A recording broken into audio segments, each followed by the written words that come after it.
सुदर्शन जी, जी। आप ministry of science technology में director रहे हैं। आप खुद भी एक साइंटिस्ट हैं जी। और चूँकि हम लोग अंडमान निकोबार हमारे ट्रैवल इंडिया टीवी आई है, हाँ जी। तो मैं अपने दर्शकों को वो दिखाना चाहता हूँ। जी 26 दिसंबर 2004 में जी सुमात्रा में एक जी भूकंप आया आया था जी। हाँ, जिसका सेंटर था एपिसेंटर सुमात्रा के सुमात्रा पास था और उसका इम्पैक्ट जी। कई देशों में पड़ा। हाँ जी, हाँ, उसमें हाँ। इंडिया में भी पड़ा जी हाँ हाँ। और इंडिया में ज़्यादा जो इम्पैक्ट आया था अंडमान निकोबार में आया था। जी हाँ। और मैं साइंटिफिक वे में जानना चाहता हूँ हाँ जी कि यहाँ क्या चेंजेज आए थे, जी। क्या वो चेंजेस आज भी सस्टेन करता है? दिख रहा है जी हाँ, दिख रहा है जी। देखिए वो जो उस दिन हुआ था ना, actually it was Jio tectonic activity था वो, बेसिकली इसको साइंटिफिक भाषा में कहते हैं जियो टेक्टोनिक एक्टिविटी, जिसमें क्या हुआ, इंडियन प्लेट और बर्मीज प्लेट का जो मूवमेंट हुआ था कि वो घर्षण शक्ति खिंचाव से क्या हुआ था, दो जो प्लेटूज है खिंच गए थे। वो खिंचने से क्या हुआ, उसमें क्या इंडियन प्लेट जो है बर्मीज प्लेट के नीचे चला गया। जाने से क्या हुआ, कोई 1200 किलोमीटर का प्लेट है, सुदूर दक्षिण से लेके हिमालय तक है ये प्लेट, ठीक है जी। तो वो उसमें क्या होगा, जैसे वो बर्मीज प्लेट ऊपर बैठा तो इंडियन प्लेट नीचे दब गया। नीचे दबने से क्या हुआ, नॉर्थ साइड में 1 मीटर उठ गया और साउदर्न साइड में जो 1 मीटर दब गया। ये चीज़ हम आज भी आभास करते हैं वहाँ के जट्टियों को देखकर। जट्टियों में पानी का लेवल जो है 1 मीटर पानी का लेवल नीचे साउथ में जो बढ़ गया कैम्बल वे में, और डिगलीपुर में 1 मीटर जो है अप हो गया, ड्राई हो गया पानी का लेवल। उससे एकदम क्लियरली आपको ये इंडिकेशन मिलता है कि वो लेवल जो है लैंड का लेवल बदला है जी। जी, तो आप जैसे ये बता रहे थे, चूंकि हम लोग यहाँ इसलिए भी खड़े हैं हाँ जी कि आप बता रहे थे कि यहाँ पहले खेती हुआ करता हाँ था जी, हाँ, और हाँ। यहाँ भी उसका चेंजेस हुआ हाँ है। जी हुआ वो है बताइए। हाँ, ये इसको टेलराबाद कहते हैं, इस एरिया को टेलराबाद, यहाँ के लोकल विलेज का नाम है। पोर्ट ब्लेयर साउथ अंडमान में आता है ये जी। ये जो पीछे देख रहे हैं ये पानी अभी दिख रहा है, ये पहले किसी वक्त ये जो खेती हुआ करता था, लोगों की खेती की भूमि थी यहाँ पे। हाँ जी, जो क्योंकि ये लो लाइंग एरिया है तो सुनामी के समय जो वो जो प्लेट का जो इफेक्ट हुआ है डाउन, ये भी उसी में आता है क्योंकि साउथ अंडमान में आता है ये एरिया। तो वो इफेक्ट यहाँ पे भी हुआ है, जिसकी वजह से पानी यहाँ पे रुका हुआ है ये, और जो है वापस नहीं जाएगा। देखिए काफ़ी बड़े एरिया में फैला हुआ है, बहुत बड़े इलाके में जी जी। ये उसका चेंजेस है ये। उसका चेंजेस है ये जी। अच्छा, तो ऐसे और भी जगह में ऐसा हुआ? और भी हैं कई सारे जगह हैं जो सी लेवल पे हैं, जहाँ पे क्रीक्स कहते हैं हम यहाँ पे, यहाँ की भाषा में, वो कई सारे जगहों में इस तरह का सिचुएशन हुआ है। और भी आगे थोड़े आगे सीपी घाट है, वहाँ में भी ये सिचुएशन आपको देखने को मिलेगा जी। तो ये जो है ये बहुत कम लोग जानते हैं कि सुनामी का जो इम्पैक्ट, सुनामी का जो प्रभाव हमारे देश में भी जो पड़ा, वो सबसे बड़े इसमें अंडमान में हुआ था। इसमें लोग कहते हैं कि कई जाने भी गई थी।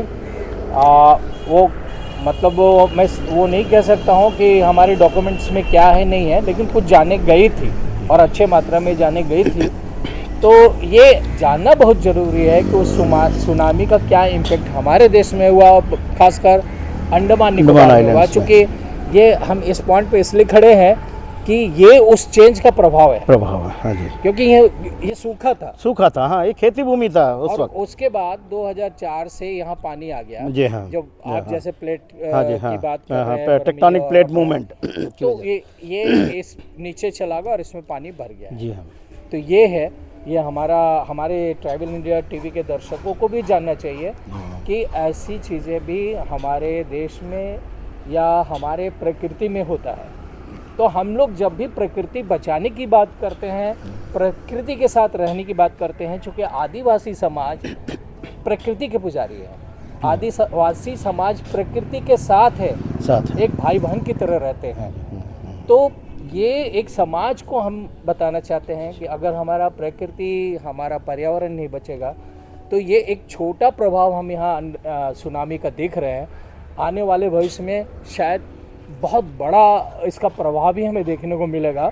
तो मेरा ये न्यूज़ दिखाने का मतलब है कि हमें प्रकृति के साथ रहना है, प्रकृति के प्रति जागरूक होना है और ऐसी सुनामी से हमें बचना चाहिए, तभी हमारा जन कल्याण होगा, हमारा पृथ्वी का कल्याण होगा। मैं एक साइंटिफिक बात और कहना चाहूँगा, ऐड करना चाहूँगा यहाँ पे कि उस दिन जो है ना USGS का कुछ रिपोर्ट्स आए थे उस वक्त, तो उसमें ये कहा गया था कि उस दिन 4 प्लैनेट एक अलाइनमेंट में थे और उनका जो गुरुत्वाकर्षण शक्ति की वजह से क्या वो प्लैनेट्स के ऊपर में प्रेशर पड़ा था, तो उस प्रेशर से जो है गुरुत्वाकर्षण शक्ति के प्रेशर की वजह से प्लेट खींची गई थी।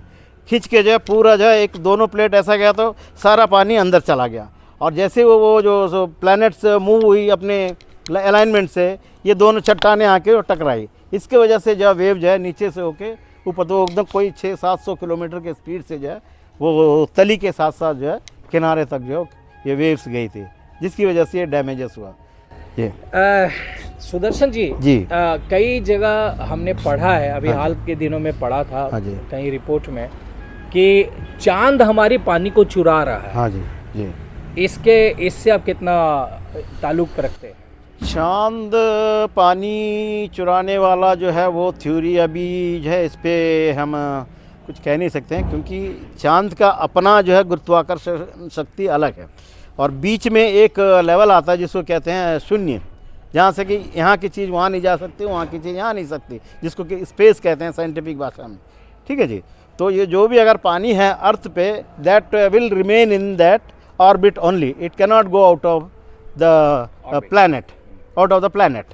तो पानी यहाँ से विलुप्त होने का जो है ना इतना जल्दी जो है वो संभावना जो है अभी इतनी जल्दी नहीं है। हाँ, सुना जाता है कि साइंटिफिक उसमें है कि मंगल ग्रह पे हुआ था इस तरह का कभी सिचुएशन हुआ था, जिससे किसी वक्त जो है वहाँ पे पानी था, वो कुछ वहाँ पे आपको सिग्नेचर्स मिलेंगे, रिवर बेड के सिग्नेचर्स मिलेंगे वाटर फ्लो का, लेकिन वहाँ वो जो है अर्थ पे जो है वो अभी एप्लीकेबल जो है कहीं इस पर कुछ तर्क नहीं हुई है। हो सकता है ये बाद में कारण हो भी सकता है जी। ये बात हम इसलिए कर रहे हैं कि हमारा आदिवासी समाज जी प्रकृति से ताल्लुक रखता है, वो प्रकृति के बहुत करीब है एकदम, है ना, उसे अपना अंश मानता है। जी हाँ। तो हम ये भी जानना चाहेंगे, क्योंकि ये भी एक बड़ी बात है, हमारे बच्चे जो आदिवासी समाज के बच्चे हैं उन्हें विज्ञान के बारे में भी पता होना चाहिए। तो एक चीज़ ये बताइए कि जब पूर्णिमा होता है या अमावस्या होता है तो हमारे समुद्र में जो लहर उठते हैं, ये क्या साइंटिफिक रीजन? ये उसी गुरुत्वाकर्षण शक्ति का कारण है, वो खिंचाव होता है, उसमें खिंचाव होने से क्या पानी जो है एक तरफ जो उसमें दो किनारे पे जो खिंचती है वाटर, इसी वजह से एक जगह कम होता पानी और दूसरी जगह पानी बहुत ज़्यादा भर जाता है। दिस इज बिकॉज ऑफ गुरुत्वाकर्षण शक्ति की वजह से, चांद और पृथ्वी के बीच। बहुत बहुत धन्यवाद। हम लोग ट्राइबल इंडिया टीवी में बहुत सारे न्यूज़ दिखाते हैं, प्रकृति, संस्कृति, उनके रहन सहन, सुख दुख, सारी चीज़ें दिखाते हैं। तो हमारा प्रयास है कि हम जो हमारा आदिवासी समाज में जो आने वाले जनरेशन है वो विज्ञान को भी समझे, प्रकृति को भी समझे, और आपके माध्यम से, आदिवासी के माध्यम से पूरे दुनिया को समझना चाहिए प्रकृति संस्कृति नहीं तो हम नहीं, हमारी धरती नहीं, हमारा समाज नहीं। एक बात और ऐड करूँगा जी, आप कुछ कहना चाहेंगे? एक बात और ऐड करना चाहूँगा, यहाँ पे एक आइलैंड है कचाल करके, ये प्रकृति और आदिवासियों का जो समन्वय है कैसा, तो वो लोग क्या है धरती के मूवमेंट को जो है ना वो पहचान जाते हैं, और वो मूवमेंट्स को पहचान के जो वो सेफ जगह पे चले गए थे, इसलिए जो है ये एबोरिजिन्स जो है का कोई नुकसान नहीं हुआ था ये सुनामी में। लेकिन वो कार निकोबार आइलैंड फ्लैट था, इसी वजह से वो, क्योंकि वो वेव बहुत ऊंची वेव थी तो वहाँ पे कोई नुकसान हुआ था। लेकिन बाकी जो जहाँ पे हिली एरिया था ये सारे हिली तरफ चले गए थे एबोरिजिन ट्राइब्स। तो ये एक प्रकृति और इनका आदिवासियों का जो समन्वय है, अच्छा, ये प्रूव करता है। मतलब उन्हें पहले आगाह हो गया जी हाँ। जैसे पक्षियों को पता चल जाता है कि जब जैसे धरती हिलती है तो पक्षियाँ सब जो है चहचहाट करने लगता है, कुत्ते रोने लगते हैं, तो उसी तरह ये लोग भी जो है एबोरिजिन्स वो भी इसी सिम्टम्स से पकड़ते हैं ये उस सिग्नल्स को। बहुत बड़ी बात हमारे सुदर्शन जी ने बताया कि देखिए कितना इनर सेंस है हमारे आदिवासी समाज में। हाँ, वो कितनी जल्दी, क्योंकि वो प्रकृति से हृदय से जुड़े हैं, तो ये इनर सेल उनका काम करता है। जी। कि जैसा ये बहुत बड़ी बात है कि सुनामी के पहले वो ऊपर चले गए, क्योंकि उनको पता था कि इतना बड़ा लहर आने वाला है, वो बच गया। लेकिन निकोबार में चूंकि प्लेन था, वो कहीं जा नहीं सकते थे, हालांकि उन्हें भी इस बात का अनुभव हुआ होगा कि कुछ गड़बड़ है, लेकिन वो बेचारे मजबूर थे, वो बचने के लिए उनको जगह नहीं मिल पाया, ऊंचाई वाली जगह नहीं मिल पाए, जिसकी वजह से उनको जो है दिक्कत नुकसान हुआ है। नुकसान हुई थी। तो ट्रैवल इंडिया टीवी में एक बहुत इन्फॉर्मेटिव चीज़ें हमने बताया है और मुझे उम्मीद है कि हमारे आने वाले बच्चे साइंस को समझे, पूरी दुनिया इस चीज़ को समझे और हम सचेत रहें सचेत और हम प्रकृति को बचाने में अपना सहयोग सही दें। बात है। ट्रैवल इंडिया टीवी के लिए नमस्कार, हमारे सभी दर्शकों को नमस्कार। Thank you. ओए खुश, दिन भर क्या फोन पर करती रहती है तू? ट्राइबल इंडिया टीवी देख रही? वो क्या है, तुझे नहीं पता? नहीं। ट्राइबल इंडिया टीवी एक ऐसा चैनल है जो ट्राइबल्स के बारे में सारे अपडेट्स देता है। मैं तो यहाँ रहती नहीं और तुझे अच्छे से पता है कि इन सारी चीजों के बारे में मुझे जानना कितना ज्यादा इम्पोर्टेंट है और मुझे कितना अच्छा लगता है, तो इसलिए। यार यहाँ तो मैं भी नहीं रहती, प्लीज मेरा भी सब्सक्राइब कर देना। इट्स सो सिंपल यार, देख यूट्यूब, उसके बाद सर्च बॉक्स में जा, okay. Tribal India TV type कर, search and then subscribe. Oh wow, मैंने तो सब्सक्राइब कर लिया, क्या आपने किया? और अगर अब तक आपने ट्राइबल इंडिया टीवी को सब्सक्राइब नहीं किया है तो जल्दी से यूट्यूब पर जाइए, सर्च करिए ट्राइबल इंडिया टीवी और इसे सब्सक्राइब करिए।